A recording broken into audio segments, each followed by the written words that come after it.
It was a historic night for Cheyenne as unofficial results show that Marian Orr will be Cheyenne mayor. Orr will be the first ever female mayor in Cheyenne.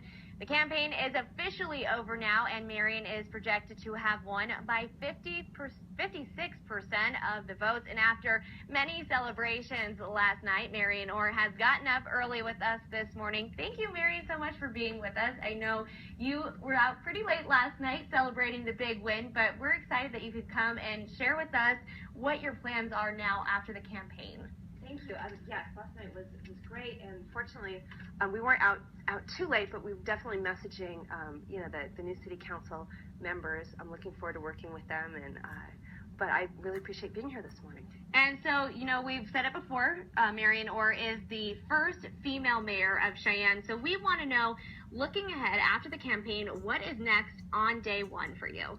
Well, actually, day one is probably going to start just here in probably a week or two.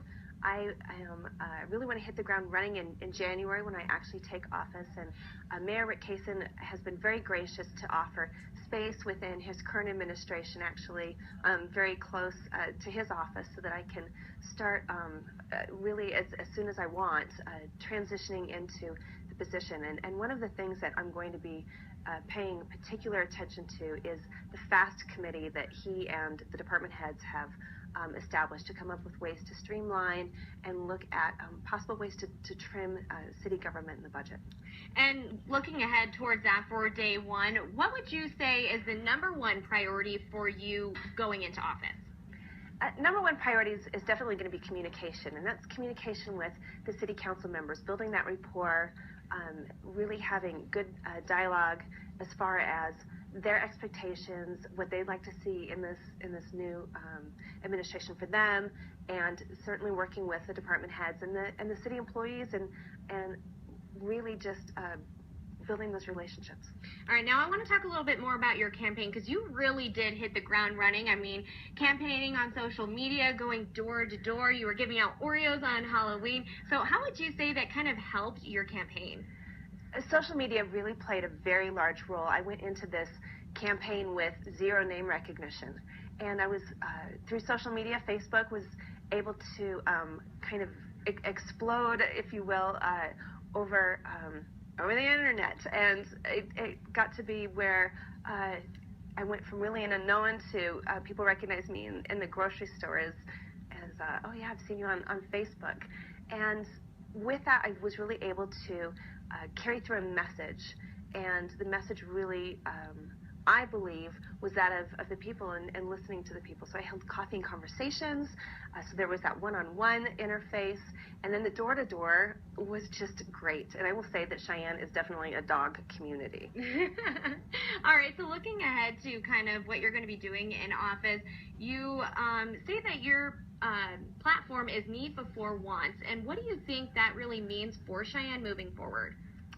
We are really fortunate in Cheyenne in that we have great resources available to us, and what I mean by that is that we have infrastructure in place, but it needs to be really taken care of. More often than not, potholes are not glamorous, but we're all really tired of them. And so I really heard from people that we really need to take care of our streets, and we really need to take care of our infrastructure, and we need to put more police on the street. Our community is growing. We have 6,000 new residents than what we did in 2010, but we have fewer police officers. And that's a real concern for people.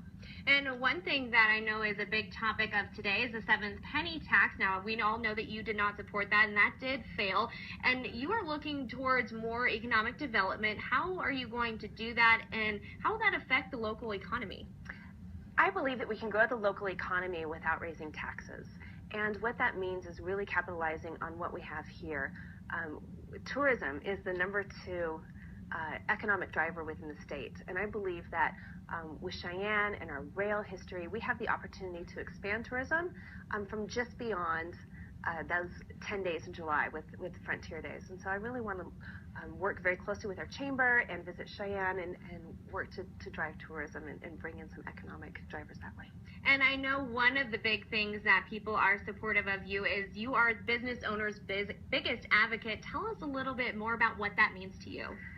What that means to me is really trying to put local businesses to work first. With my history with working with the Wyoming State Legislature, I worked with businesses to really take care of the, it's called a 5% preferential law.